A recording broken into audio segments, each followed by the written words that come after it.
الصلاة والسلام عليك يا سيدي يا رسول الله وعلى آلك وأصحابك يا سيدي يا حبيب الله الصلاة والسلام عليك يا سيدي يا رسول الله وعلى آلك وأصحابك يا سيدي يا خاتم النبيين. کلمہ تمجید تیسرا کلمہ میرے ساتھ مل کر پڑھیں بسم اللہ الرحمن الرحیم. سبحان اللہ والحمد للہ ولا الہ الا اللہ واللہ اکبر ولا حول ولا قوة الا باللہ العلی العظیم. سبحان اللہ والحمد للہ ولا الہ الا اللہ واللہ اکبر ولا حول ولا قوة الا باللہ العلی العظیم. سبحان اللہ والحمد للہ ولا الہ الا اللہ واللہ اکبر ولا حول ولا قوة الا باللہ العلی العظیم. حضرات محترم، گزشتہ درس میں نے آپ کے سامنے دو نبی پاک صلی اللہ تعالیٰ علیہ وآلہ وسلم کی احادیث پیش کی تھی. یقیناً آپ کو یاد ہوں گی اور گھروں میں جو بیٹھے احباب، خواتین و احباب سن رہے ہیں ان کو بھی یاد ہوگا کہ اللہ کے حبیب علیہ الصلاۃ والسلام نے خواتین اسلام کو، اپنی امت کی بیٹیوں کو یہ وصیت فرمائی تھی کہ تم جو ہے وہ تسبیح کیا کرو، تحلیل کیا کرو اور تقدیس کیا کرو. اور پھر اس کی فضیلت میں نے آپ کی خدمت میں پیش کی تھی. تو اسی باب کی آگے دو حدیثیں اور تھیں، تو میں نے مناسب سمجھا کہ آج ہم اس باب کو مکمل کریں تاکہ جو ہم تسبیحات پڑھتے ہیں، تحلیلات پڑھتے ہیں، ذکر کرتے ہیں، اذکار کرتے ہیں، اللہ اور اس کے رسول کی مجالس کو سجاتے ہیں، اس کی اہمیت جب آپ کو پتہ ہوگی تو پھر بندہ خالص نیت کے ساتھ جب یہ عمل کرتا ہے تو اس کا جو اجر و ثواب ہوتا ہے وہ اللہ کی بارگاہ میں جو ہے وہ اس کی نیت کے مطابق اس کو عطا کیا جاتا ہے.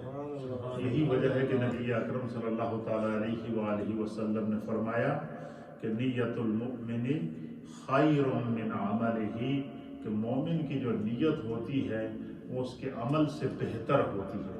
اس لیے جب بھی کسی مجلس میں بیٹھیں تو اس میں اچھی نیت کر لینی چاہیے. تو آپ نے دیکھا ہوگا کہ جب بھی ہم ذکر کرتے ہیں تو ذکر کا اختتام ہم تیسرے کلمے پہ کرتے ہیں، اور اس کی بہت بڑی نبی پاک صلی اللہ علیہ وسلم نے مختلف احادیث کے اندر اس کی فضیلت بیان فرمائی ہے. میرے سامنے حدیث پاک ہے اور اس حدیث کو صاحب مشکات نے مشکات شریف کے اندر لکھا ہے، اور اس حدیث کے راوی ہیں حضرت عبداللہ ابن مسعود رضی اللہ تعالیٰ عنہ. آپ بیان کرتے ہیں کہ حضور علی نبینا علیہ الصلاۃ والسلام نے ارشاد فرمایا، سرکار فرماتے کہ جس رات اللہ تعالیٰ نے مجھے معراج کرائی، کیا فرمائی کہ جس شب اللہ نے مجھے معراج کرائی، اپنے دیدار سے شاد کام کیا، اپنی ملاقات کا شرف عطا کیا، اپنے قرب کی دولت سے مالا مال کیا، تو سرکار دو عالم صلی اللہ تعالیٰ علیہ وسلم فرماتے ہیں کہ میرا ایک مقام شب معراج کو ایک مقام سے گزر ہوا تو وہاں پر جد الانبیاء حضرت سیدنا ابراہیم علی نبینا علیہ الصلاۃ والسلام تشریف فرما تھے. کیا تھے؟ حضرت ابراہیم علیہ السلام. اور اس سفر معراج کے دوران بڑی کمال کی بات یہ ہے کہ جن راستوں سے حضور گزرتے گئے تو انبیاء اکرام وہ ان راستوں میں حضور علیہ السلام کا استقبال کرتے تھے. پھر جب حضور کہتے میں آسمانوں پر گیا تو انبیاء کی ارواح آسمانوں پر بھی موجود تھی، مختلف آسمانوں پر، ایک آسمان پر موسیٰ علیہ السلام سے ملاقات ہوئی، ایک آسمان پر حضرت ابراہیم علیہ السلام سے ملاقات ہوئی. اسی طریقے سے مختلف انبیاء کرام کا نبی علیہ السلام نے ذکر کیا. تو حضور علیہ السلام فرماتے ہیں کہ میرا ایک جگہ سے گزر ہوا آسمانوں کے اوپر، تو وہاں پر میری ملاقات حضرت سیدنا ابراہیم علیہ نبینا علیہ السلام سے ہوئی. تو حضرت ابراہیم علیہ السلام نے میری امت کے لیے بڑا خوبصورت پیغام دیا.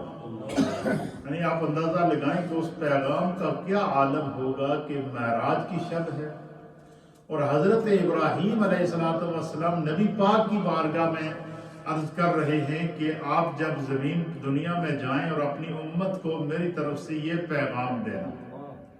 تو یہ پیغام کس کا آپ کو میں سنانے والا ہوں؟ یہ حضرت ابراہیم علیہ السلام کا ہے. اور یہ پیغام کون ہمارے پاس لے کر آئے؟ ہمارے پیارے آقا صلی اللہ تعالیٰ علیہ وآلہ وسلم. اور پھر یہ پیغام آیا کہ شب معراج کا. یہ جو ہم 5 وقت کی نماز پڑھتے ہیں، مسجدوں کو آباد کیے ہوئے ہیں، خدا نے ہمیں اس نماز کی برکت سے جو سجدوں کی جو ہے وہ اللہ تعالیٰ نے توفیق عطا فرمائی ہے. تو یہ شب معراج کا تحفہ ہے. حضور علیہ السلام حضرت عبداللہ بن مسعود کہتے ہیں کہ نبی علیہ السلام نے ارشاد فرمایا کہ جس رات مجھ کو سیر کرائی گئی یعنی شب معراج کو، تو حضرت ابراہیم علیہ السلام سے میری ملاقات ہوئی. تو انہوں نے مجھے مخاطب کر کے مجھ سے ارشاد فرمایا. کیا ارشاد فرمایا حضرت ابراہیم علیہ السلام نے؟ آپ نے مجھ سے فرمایا کہ اے محمد صلی اللہ تعالیٰ علیہ وآلہ وسلم، اپنی امت کو میرا سلام کہنا. کیا فرمایا؟ اپنی امت کو میرا سب کہیں وعلیکم السلام یا خلیل اللہ. کیا کہیں؟ وعلیکم السلام یا خلیل اللہ. حضرت ابراہیم علیہ السلام کہتے ہیں کہ نبی پاک فرماتے ہیں کہ شب معراج کو میری ملاقات کس سے ہوئی؟ جد الانبیاء. ابو الانبیاء بھی کہتے ہیں ان کو، جد الانبیاء بھی کہتے ہیں. کیوں؟ کہ بنی اسرائیل کے جتنے نبی ہیں، حضرت عیسیٰ علیہ السلام تک جتنے بھی انبیاء آئے ہیں، یہ بھی حضرت ابراہیم علیہ السلام کی اولاد میں سے ہیں. اور حضرت اسماعیل علیہ السلام کی اولاد سے ہمارے پیارے نبی حضرت محمد صلی اللہ تعالیٰ علیہ وسلم، اللہ تعالیٰ نے حضرت ابراہیم علیہ السلام کو 2 بیٹے عطا فرمائے. کتنے بیٹے؟ اور وہ بھی 90 سال کی عمر میں، بڑھاپے کی عمر کے اندر. سب سے پہلے اللہ تعالیٰ نے آپ کو کون عطا فرمایا؟ حضرت اسماعیل علیہ السلام، جن کا تذکرہ پچھلے درس میں آپ کی خدمت میں کر چکا ہوں تسلیم اور رضا کے موضوع کے اوپر. تو حضرت ابراہیم علیہ السلام کو اللہ تعالیٰ نے حضرت ہاجرہ کے بطن سے ان کو عطا فرمایا. پھر حکم ہوا کہ ان کو لے کر چلے جائیں، ہجرت کریں، مکہ چھوڑا، مکہ پہنچ گئے، وہاں چھوڑا. پھر اللہ تعالیٰ نے دعا قبول کی تو حضرت سارہ کے بطن سے اللہ تعالیٰ نے بیٹا عطا فرمایا جن کا نام تھا حضرت اسحاق علیہ السلام. کیا نام تھا ان کا؟ حضرت اسحاق علیہ السلام کی اولاد سے بنی اسرائیل کے سارے انبیاء پیدا ہوئے. بنی اسرائیل کے انبیاء جس میں حضرت یعقوب علیہ السلام ہیں، حضرت یوسف علیہ السلام ہیں، دیگر انبیاء اکرام جتنے بھی ہیں، جو حضرت عیسیٰ علیہ السلام تک، حضرت عیسیٰ علیہ السلام تک جتنے بھی انبیاء بنی اسرائیل ان کو کہتے ہیں. کن کو کیا کہتے ہیں؟ انبیاء بنی اسرائیل. یہ سارے حضرت ابراہیم علیہ السلام کے بیٹے حضرت اسحاق کی اولاد میں سے ہیں. اور حضرت اسماعیل علیہ السلام کی اولاد میں سے اللہ تعالیٰ نے آخری نبی جناب سید العالمین محمد رسول اللہ صلی اللہ تعالیٰ علیہ وآلہ وسلم عطا فرمایا. اس نسبت سے حضرت ابراہیم علیہ السلام کو جد الانبیاء کہتے ہیں، ابو الانبیاء کہتے ہیں.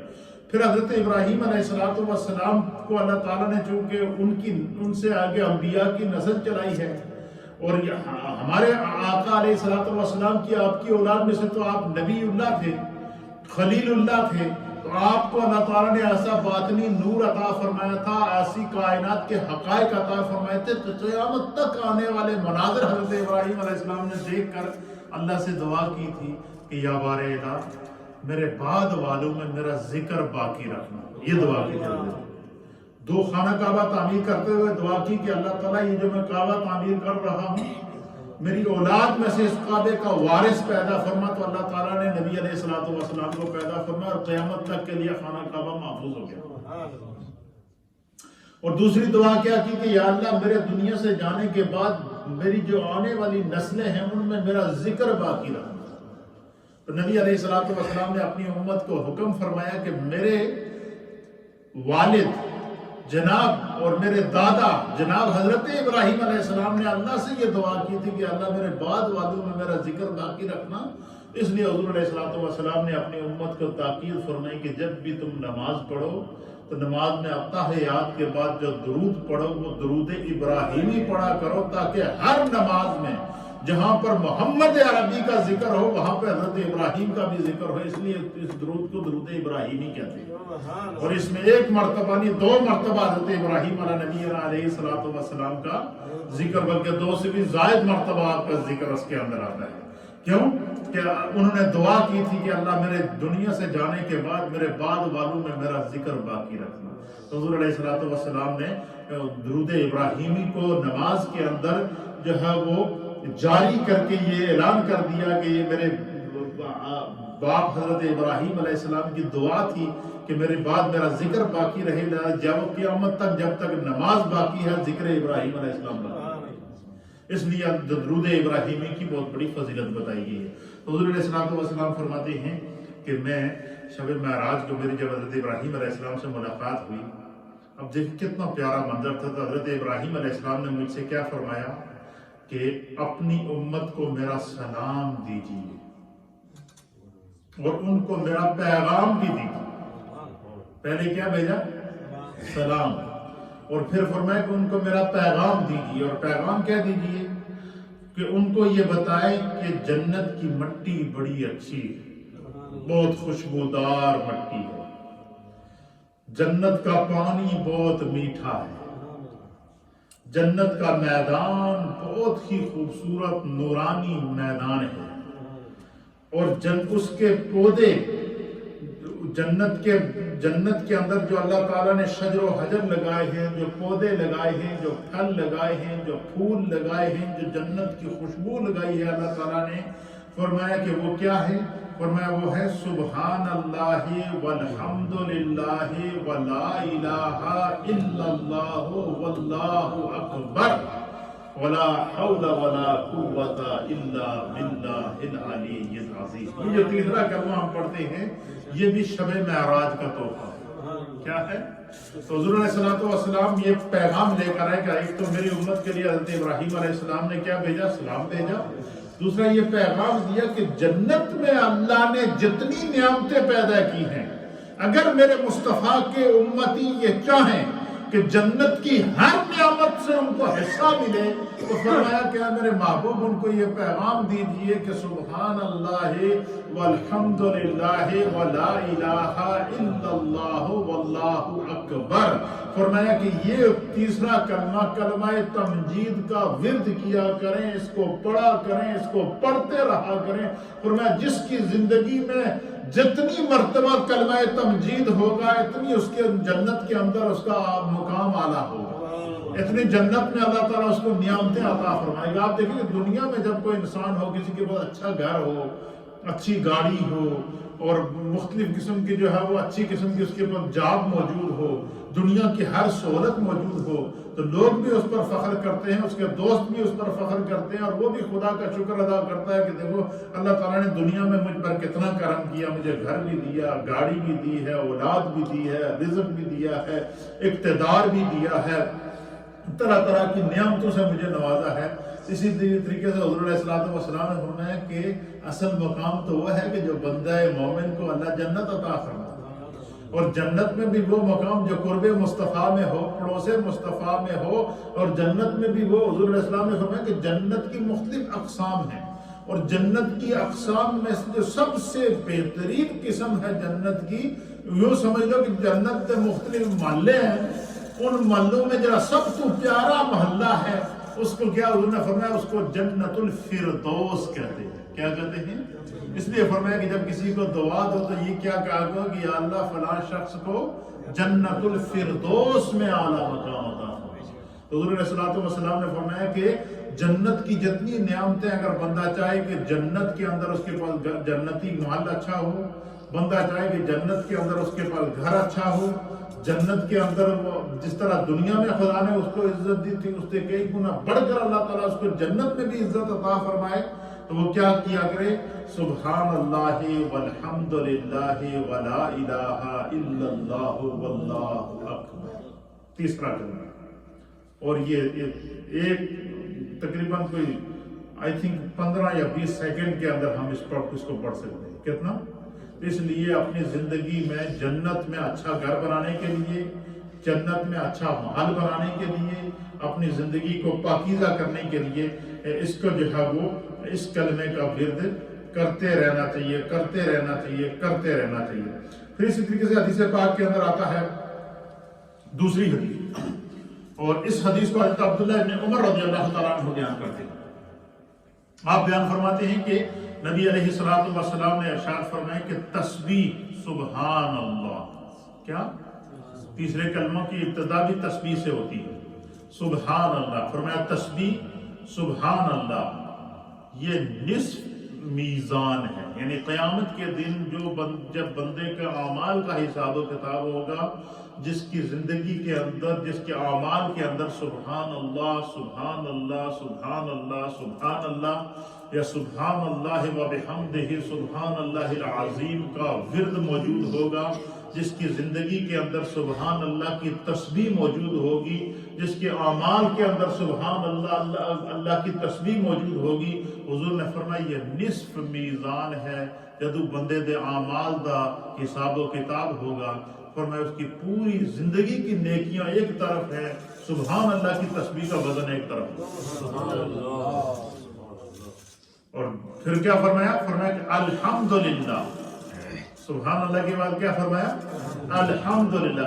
سبحان اللہ کیا ہے؟ حضور نے فرمایا نصف میزان ہے، یعنی قیامت کے دن اعمال کے ترازو آدھا ہو جائے گا جس نے اپنی زندگی میں سبحان اللہ کا ورد کیا، اور الحمدللہ فرمایا یہ ترازو کو بھر دیتا ہے۔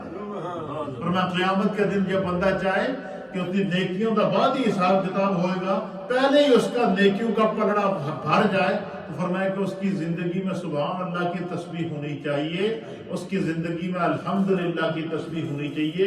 تو یہ جو ہم ہفتہ وار مجلس ذکر کرتے ہیں، اس میں یہی تسبیحات بار بار کیوں دہراتے ہیں کہ ہم تو ہیں گناہگار ہیں، سیاکار ہیں، ڈوبے ہوئے ہیں، کار مذلت میں پھنسے ہوئے ہیں، آزمائشوں میں گھرے ہوئے ہیں، گرداب میں پھنسے ہوئے ہیں، ہر طرح کی مصیبت اور مشکل نے ہمیں گھیر کے رکھا ہوا ہے، تو زندگی کا کوئی پتہ نہیں کہاں زندگی سانس توڑ جائے، کہاں دم توڑ جائے۔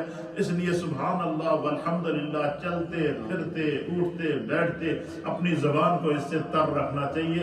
حضور نے فرمایا باقی اعمال سب ایک طرف ہے، صرف سبحان اللہ اور الحمدللہ کا اگر تسبیح ہماری اعمال کے اندر موجود ہوگی تو وہ ہمارے میزان عمل کو بھر دے گی۔ اور پھر فرمایا لا الہ الا اللہ، فرمایا کہ لا الہ الا اللہ کے لیے کوئی پردہ نہیں حتیٰ کہ وہ خدا کے پاس پہنچ جائے گا۔ اس کا کیا معنی ہے؟ اس کا معنی یہ ہے کہ جس نے پورا، اچھا یہ اب کیا ہو گیا، دیکھیں تین اور تینوں ملائے تو تیسرا کلمہ بن جاتا ہے، سبحان اللہ والحمدللہ لا الہ الا اللہ، یہ تیسرا کلمہ بن گیا۔ حضور نے فرمایا کہ سبحان اللہ نصف میزان ہے، الحمدللہ ترازو کو بھر دے گا، اور لا الہ الا اللہ فرمایا اس کا کوئی پردہ ہی نہیں۔ کیا مطلب؟ وہ بندہ خدا کے پاس پہنچ جائے گا۔ فرمایا کہ جس بندے نے کثرت سے لا الہ الا اللہ کا ذکر کیا، حضور فرماتے کہ اللہ تعالیٰ اس کو اپنے حسن مطلق کا دیدار عطا فرمائے۔ خدا بندے قدوس کا قیامت کے دن اگر بندہ چاہے کہ اللہ تعالیٰ کے حسن مطلق کا دیدار کروں، تو فرمایا کہ وہ کلمہ طیبہ کو کثرت سے پڑھتا رہا کرے، پڑھتا رہا کرے، لا الہ الا اللہ، لا الہ الا اللہ، لا الہ الا اللہ کا ورد۔ یہ جو ہم ہفتہ وار اور ہر وقت ذکر کرتے ہیں، ہر نماز کے بعد خدا ہمیں ذکر کی توفیق عطا فرماتا ہے، اس ذکر کی اتنی بڑی اہمیت ہے۔ تیسری حدیث سماعت فرمائیے۔ اللہ اکبر۔ حضرت ابو ہریرہ رضی اللہ تعالیٰ عنہ، امام مسلم نے اس حدیث کو صحیح مسلم میں نقل فرمایا ہے۔ حضرت ابو ہریرہ رضی اللہ تعالیٰ عنہ بیان کرتے ہیں کہ رسول اللہ صلی اللہ تعالیٰ علیہ وآلہ وسلم نے فرمایا کہ سبحان اللہ والحمد للہ ولا الہ الا اللہ واللہ اکبر کہنا تمام چیزوں سے زیادہ پیارا ہے اللہ تعالیٰ کو، ہر اس چیز سے زیادہ اللہ کو پیارا ہے جس پر ہر روز سورج نکلتا ہے۔ کیا مطلب؟ یعنی زمین اور آسمانوں کے ساتوں زمینوں اور ساتوں آسمانوں کے اندر خدا نے جتنی مخلوق پیدا کی ہے، فرمایا کہ ان تمام کے اجر سے بڑھ کر اگر بندہ کہے کہ ان کے برابر مجھے خدا اجر عطا فرما دے، تو فرمایا کہ وہ کلمہ تمجید کے تیسرے کلمے کے ورد کو نہ چھوڑے۔ سبحان اللہ۔ دیکھیں ہم میں سے کوئی بندہ فوت ہو جاتا ہے، ہر ہفتے دعا کرتے ہیں، کہتے ہیں ہمارے فلاں مرحوم کے لیے دعا کیجئے۔ یہ تو بہت اچھی بات ہے، دعائیں تو ہم کرتے رہتے ہیں، لیکن وہ انسان کتنا خوش قسمت ہوگا کہ دنیا سے چلا جائے اور اپنے اعمال، اپنی دعائیں وہ پہلے سے ہی اپنے ساتھ اللہ کی بارگاہ میں اللہ کو خوش کر کے جائے۔ تو تیسرا کلمہ یہ جو بار بار ہم پڑھواتے ہیں، اس کی بار بار پچھلے درس کے اندر میں نے جو حدیث پیش کی تھی کہ حضور علیہ الصلوۃ والسلام نے خواتین کا اجتماع کر کے خواتین کو وصیت کی، اس میں بھی کہا تھا یہی تھا، یہی کلمات تھے۔ اس لیے ان کلمات کا نبی علیہ الصلوۃ والسلام نے اور چوتھی حدیث سماعت فرمائی۔ حضرت سعد بن ابی وقاص رضی اللہ تعالیٰ عنہ اس حدیث کے راوی ہیں۔ آپ بیان فرماتے ہیں کہ ایک مرتبہ ہم حضور نبینا علیہ الصلوۃ والسلام کے پاس موجود تھے۔ آپ نے فرمایا کہ کیا تم میں سے یہ نہیں ہو سکتا کہ 1000 یا اس سے زائد نیکیاں تمہیں ہر روز تمہارے دامن میں آؤں؟ رات کو جب تم بستر پہ جاؤ تو تمہارے دامن کے اندر 1000 سے زیادہ نیکیاں موجود ہوں، اور روزانہ تم اتنی نیکیاں کما لو۔ یہ سن کر حاضرین مجلس یعنی صحابہ اکرام نے جو ہے وہ میں سے ایک سائل نے سوال کیا کہ یا رسول اللہ 1000 نیکیاں ہم ہر روز کس طرح کما سکتے ہیں؟ 1000 نیکیاں ہر روز، 1000 نیکیوں کا تحفہ لے کے ہم کس طرح جو ہے وہ کیا کر سکتے ہیں؟ تو نبی علیہ الصلوۃ والسلام نے فرمایا کہ جس نے 100 مرتبہ سبحان اللہ کہہ دیا، فرمایا اس کے لیے 1000 نیکیاں لکھ دی جاتی ہیں۔ ایک مرتبہ 100 مرتبہ جس نے سبحان اللہ کی تسبیح پڑھ لی، تسبیح ہاتھ میں ہوتی ہے، سبحان اللہ سبحان اللہ سبحان اللہ سبحان اللہ سبحان اللہ، اتنا اللہ کی باقی ہے۔ فرمایا 100 مرتبہ جس نے سبحان اللہ پڑھا، اسے اللہ تعالیٰ 1000 نیکیاں عطا فرمائے گا، اس کے 1000 صغیرہ گناہوں کو اللہ معاف کر دے گا۔ کتنا بڑا اجر ہے۔ پھر نبی علیہ الصلوۃ والسلام نے فرمایا، حضور علیہ الصلوۃ والسلام فرماتے ہیں کہ جو ہے وہ حضرت ام المؤمنین سیدہ عائشہ صدیقہ رضی اللہ تعالیٰ عنہ اس حدیث کی راویہ ہے، اور یہ بھی امام مسلم نے اس حدیث کو صحیح مسلم کے اندر نقل فرمایا۔ آپ سنیں گے آپ کا ایمان تازہ ہو جائے گا۔ ام المؤمنین سیدہ عائشہ صدیقہ رضی اللہ تعالیٰ عنہا بیان کرتی ہیں، آپ فرماتی ہیں کہ حضور علیہ الصلوۃ والسلام نے فرمایا کہ انسان کا جو جسم ہے، اس جسم کے اندر 360 جوڑ ہیں۔ کتنے ہیں؟ جیسے یہ انگلی ہے، ایک انگلی میں ایک جوڑ یہ ہے، ایک جوڑ یہ ہے، ایک جوڑ یہ ہے، ایک انگلی میں 3 جوڑ ہیں۔ پھر اسی طریقے سے ہاتھ کے جوڑ ہیں، اسی طریقے سے بازو کے جوڑ ہیں، اسی طریقے سے سر کے جوڑ ہیں، باڈی کے جوڑ ہیں۔ تو انسان کی پوری باڈی کے اندر جو جوائنٹ ہیں، حرکت کرتے ہیں، جو فولڈ ہو جائے، مثلا جب ہم سجدہ کرتے ہیں تو حضور علیہ الصلوۃ ایک روایت کے مطابق نبی علیہ الصلوۃ والسلام نے فرمایا کہ جب بندہ ایک مرتبہ سجدہ کرتا ہے تو 360 جوڑ اللہ کی بارگاہ میں سجدہ رہ جاتے ہیں۔ تو حضور نے فرمایا کہ انسان کی جسم کے اندر 360 جوڑوں کو اللہ نے پیدا کیا، 360 جوائنٹ اللہ نے پیدا کیے، 360 جوڑ اللہ نے انسان کی باڈی کے اندر پیدا کیے ہیں۔ یہ سائنس ہے میرے مصطفیٰ کی۔ اللہ اکبر۔ آج سے 1400 سال پہلے حضور علیہ الصلوۃ والسلام نے بتا دیا تھا کہ انسان کی باڈی کے اندر کتنے جوائنٹ ہیں، کتنے جوڑ ہیں۔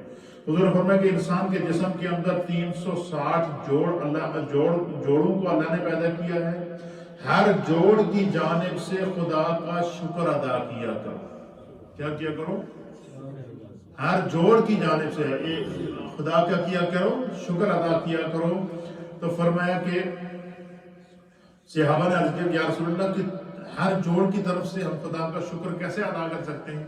تو اللہ کے حبیب علیہ السلام نے فرمایا کہ پس جس نے اللہ اکبر کہا، جس نے الحمدللہ کہا، جس نے الحمدللہ کہا، جس نے لا الہ الا اللہ کہا، جس نے سبحان اللہ کہا، اور جس نے استغفر اللہ کہا، اور جس نے راستے سے کسی تکلیف دہ چیز کو، چاہے کانٹا ہو یا ہڈی ہو، اس کو اٹھا دیا اور پھر راستے سے تکلیف دہ چیز کو ہٹا دیا، فرمایا کہ اللہ تعالیٰ اس کو ان تمام اعمال کے بدلے میں جسم کے 360 جوڑوں کا شکر ادا کرنے کا ثواب بھی عطا فرمائے گا، اور اس کے 360 جسم کے جوڑوں کو اللہ محفوظ فرمائے گا۔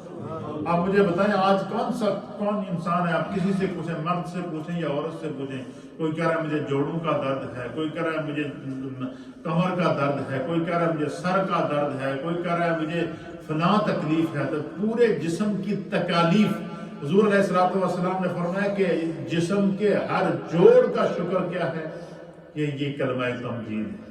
جسم کے ہر جوڑ کا شکر کیا ہے، اللہ کی تسبیح بیان کرنا، اللہ کی تحلیل بیان کرنا، اللہ کی تقدیس بیان کرنا۔ تو فرمایا کہ جسم کے 360 جو ہے وہ، اور صرف یہی نہیں، حضور نے فرمایا کہ جو شخص اس طرح پڑھتا رہے، اس طرح اللہ تعالیٰ کی تسبیح اور تحلیل کرتا رہے گا، فرمایا خدا اس کو جہنم سے بچا لے گا اور اس کے ہر جوڑ کو جہنم سے بچا لے گا۔ تو اس لیے اگر یہ بندہ چاہے کہ وہ تکالیف سے محفوظ رہے، ہر طرح کی مصیبت سے محفوظ رہے، تو یہ وہ نبوی وظیفے ہیں جو انسان کی پروٹیکشن کے لیے اللہ نے عطا فرمائے۔ یہ وہ مصطفیٰ کریم کے دیے ہوئے وظیفے ہیں جو ہمیں دنیا سے بھی پروٹیکشن دیتے ہیں، آفات سے بھی پروٹیکشن دیتے ہیں، بلیات سے بھی پروٹیکشن دیتے ہیں، ایکسیڈنٹ اور حادثات سے بھی پروٹیکشن دیتے ہیں، ہر طرح کی مصیبت اور تکلیف اور دکھ اور آزمائش سے بھی پروٹیکشن دیتے ہیں، اور بندہ جب اس دنیا کو چھوڑ کر جاتا ہے تو اسے جہنم سے بھی پروٹیکشن عطا کر کے جنت کے داخلے کا سبب بنتے ہیں۔ اللہ تعالیٰ ہمیں دین کو سمجھنے کی توفیق عطا فرمائے۔ ہمارے خان محمد صاحب کی طرف سے ایک سوال آیا ہے، اس کی مختصر سی وضاحت اور پھر